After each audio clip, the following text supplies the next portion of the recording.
Educação à distância, mudando realidades.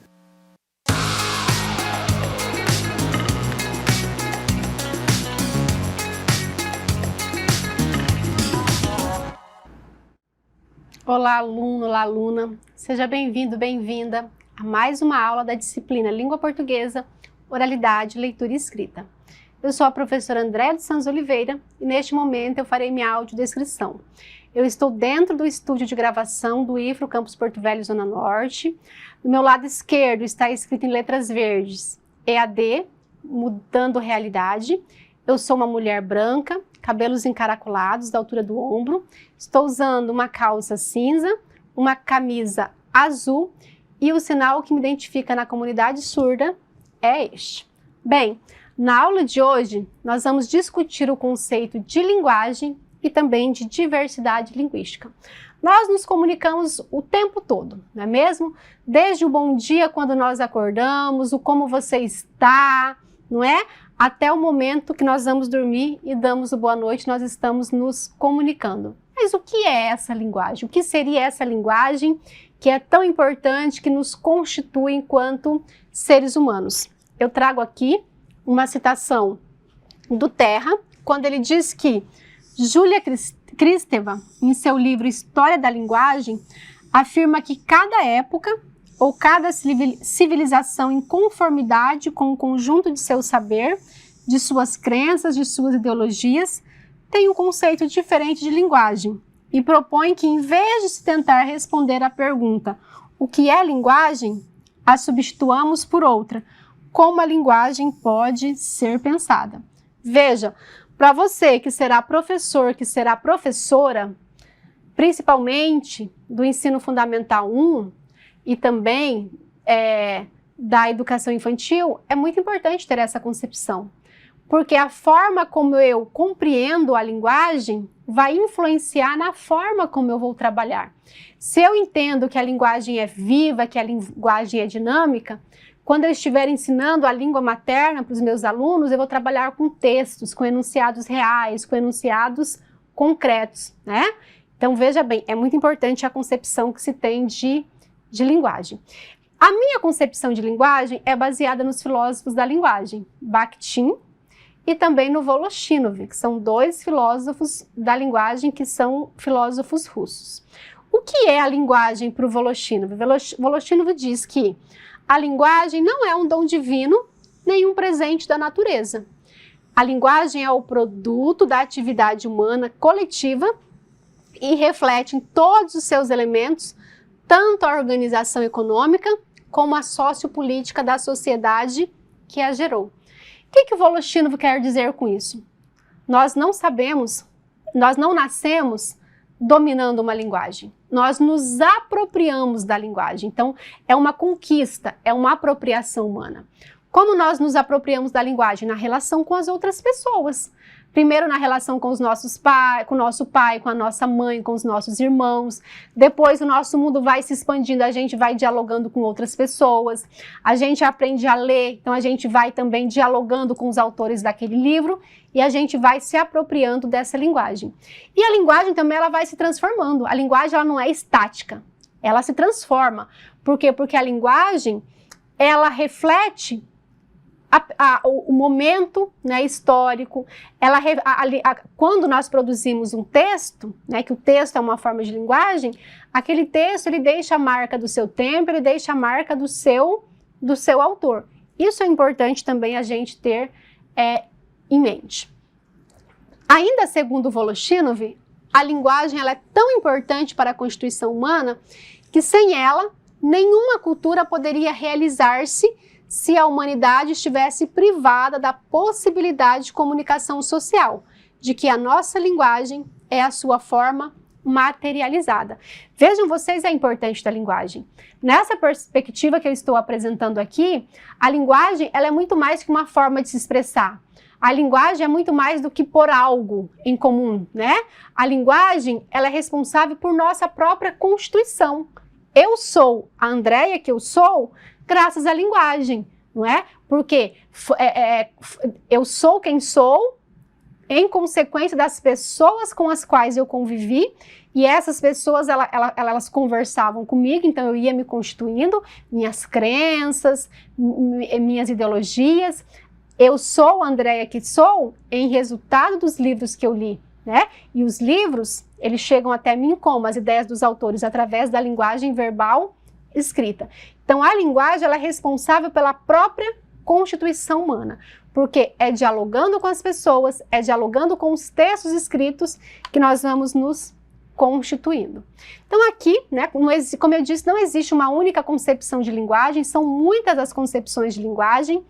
Essas concepções, elas variam no decorrer do tempo também, e eu trouxe aqui algumas concepções, né, de linguagem. Trago a concepção de linguagem como forma de expressar o pensamento. Claro, nós também usamos a linguagem para expressar o nosso pensamento, mas não só para isso. Usamos a linguagem para indagar, para questionar, para argumentar, para contrapor, para criticar, e não apenas para expor nosso pensamento. Tem também, né, a linguagem na concepção interacionista, que eu acho que é uma concepção mais completa. Segundo Terra, essa concepção, ela serve para realizar ações, para atuar sobre os outros, ou seja, é pela linguagem que interagimos com os outros e produzimos sentido numa dada esfera social, histórica e ideológica. E também temos a concepção de linguagem como instrumentos de comunicação. Nessa perspectiva, né, elaborada por Roman Jakobson, ele elaborou a teoria da comunicação, que diz que todo ato comunicativo envolve um emissor, que é aquele que emite a mensagem, o receptor, que é aquele que recebe, a mensagem propriamente dita, que é tudo aquilo que é comunicado, seja de forma oral, seja de forma escrita, o código, né, que é a linguagem, a língua que nós utilizamos para isso, o contexto, que é a situação em que o texto é produzido, e o canal, ou seja, como que aquela linguagem, como que aquela comunicação chega até o meu receptor, se é através da audição, da visão, através de um aparelho de televisão, de um telefone, tá certo? Na teoria, né, falando ainda na perspectiva da filosofia da linguagem, eu trago o professor Moisés de Souza, quando ele diz assim, ó, que na teoria da filosofia da linguagem, a linguagem é, por assim dizer, uma matéria criada pela necessidade e ação humana e, ao mesmo tempo, condição para o processo de constituição e desenvolvimento do homem. Por quê? Por que que o homem criou a linguagem? Porque ele teve necessidade, não é? E veja que nós criamos a linguagem, o ser humano criou a linguagem e nós ensinamos essa linguagem. E é isso que faz, né, a gente evoluir e criar tantos recursos, tantas tecnologias como nós criamos, pela nossa capacidade de ter produzido uma linguagem e conseguir passar essa linguagem para as futuras gerações.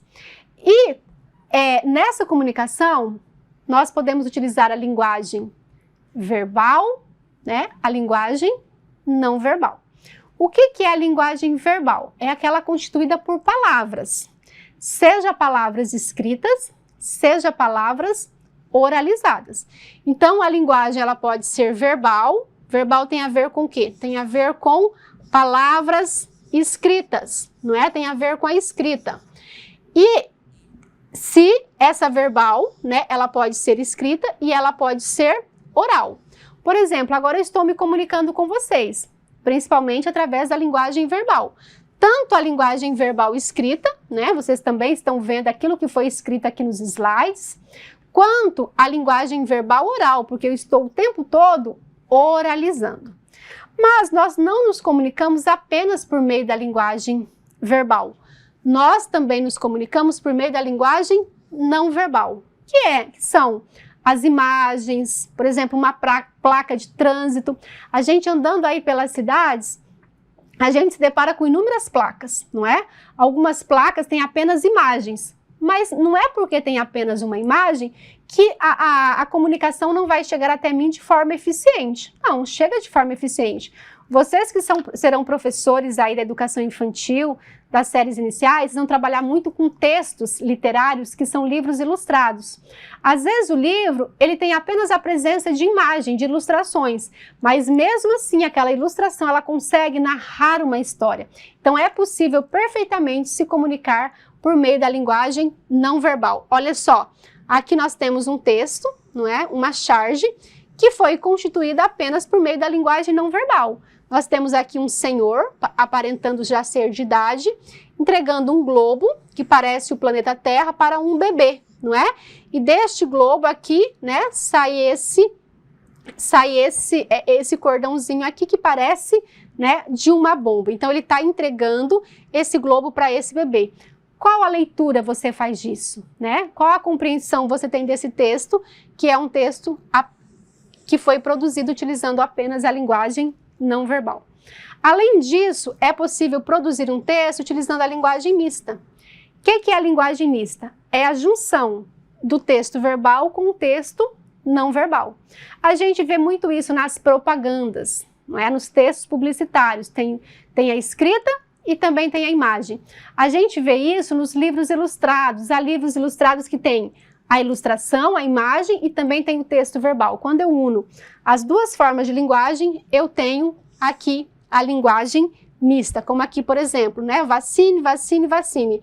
E aqui eu tenho, né, a ampola, né, do remédio para Covid-19. Então, essa propaganda tenta me convencer por meio da linguagem verbal e também por meio da linguagem não verbal, que é essa imagem aqui. Como eu disse, a língua ela não é estática, ela vai se transformando. Até porque a língua, ela representa o povo, né, que a utiliza. Então, a língua, ela possui um caráter social. E aí, novamente, eu trago Terra com uma citação dele que diz: a língua, por ser uma instituição social, ela espelha a sociedade. Então, a forma como nós utilizamos a língua, né, demonstra a classe social a qual eu pertenço, né, porque uma pessoa que tem muito estudo, ela utiliza a linguagem na sua variedade culta. Já aquela pessoa que pouco frequentou a escola, ela utiliza a linguagem na sua variedade coloquial. Então, a língua ela tem esse caráter social, não é? Ela representa o povo que a utiliza. E ainda, falando sobre esse caráter social da língua, eu trago mais uma citação aqui que diz: a variação é constitutiva das línguas humanas, ou seja, não existe língua que não tenha variedade. A língua portuguesa apresenta variedades, a língua inglesa, a língua espanhola, não é? Ocorrendo em todos os níveis. A variedade sempre existiu e sempre existirá, independente de qualquer ação normativa. Isso aqui, né, é para aquelas pessoas defensores da língua homogênea, da língua única, que todo mundo deveria falar e escrever da mesma forma. Para essas pessoas, o que eu digo? Que isso é impossível.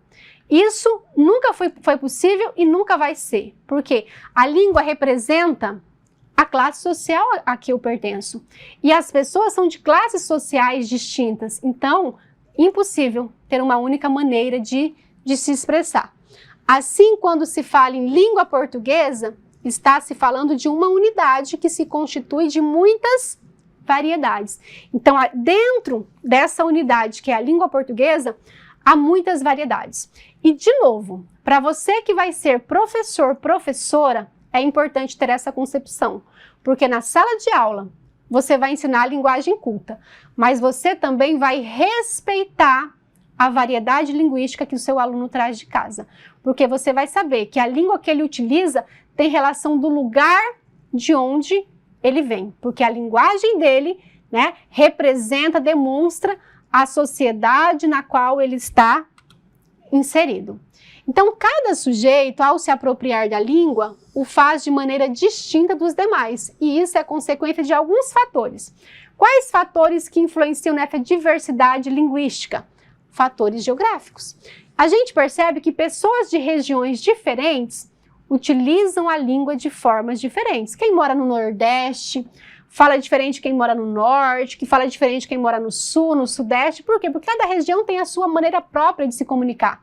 Porque cada região foi colonizada por um povo diferente. Então, quando essas pessoas chegavam para colonizar aquela região, ela trazia também a sua maneira própria de falar e deixou ali as suas marcas, não é? Então, essas distintas formas de se comunicar de uma região para outra é chamado de diversidade geográfica.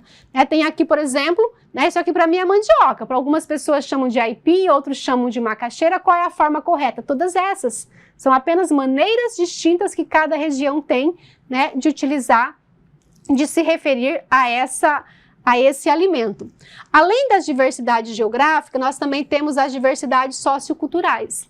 Por quê? Geralmente uma pessoa que estudou mais, que leu mais, essa pessoa utiliza muito mais a linguagem culta, que é a linguagem, com as normas. Já uma pessoa que frequentou pouco a escola, que teve pouco contato com os textos, ela utiliza uma linguagem mais popular. É por isso que nós também vemos, mesmo a pessoa que mora na mesma região, eu moro no Nordeste, então todo mundo que mora no Nordeste vai falar da mesma maneira? Não, porque ali na região Nordeste tem pessoas que estudaram mais, estudaram menos, que leram mais, que leram menos, e isso vai influenciar na forma como a pessoa vai utilizar a língua. Também temos as diversidades situacionais. O que é isso? Tem um linguista brasileiro que se chama Marcos Banho e ele diz o seguinte: a língua é como se fosse um grande guarda-roupa. Quando você abre o guarda-roupa, tem roupa de ir à escola, tem roupa de ir para a festa, de ir à igreja, de ir para o banho, para a praia. Então, a língua também é assim. Aqui, eu estou como professora de língua portuguesa. Então, eu estou nesta situação em que eu me encontro, eu estou tentando utilizar a linguagem culta, seguindo as normas da língua portuguesa. Já quando eu estou em outras situações de descontração com amigos, com família, eu não tenho tantas preocupações, então eu uso uma linguagem mais coloquial. Então, diferentes situações exigem distintas formas também de usar a língua materna.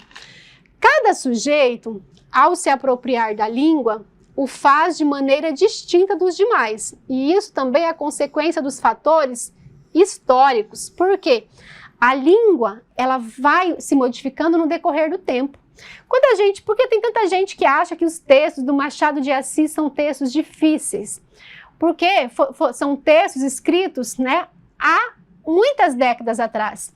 Então a gente percebe nesses textos de autores clássicos termos, palavras que eram utilizadas que não são usadas mais, que são palavras arcaicas, não é?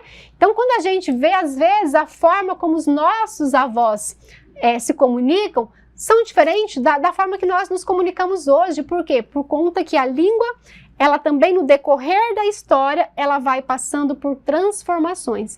E isso não tem problema nenhum. Aliás, é essa diversidade que constitui a riqueza de qualquer língua. É isso que eu tinha para a aula de hoje. Eu espero que você tenha gostado e a gente se vê por aí. Até a próxima!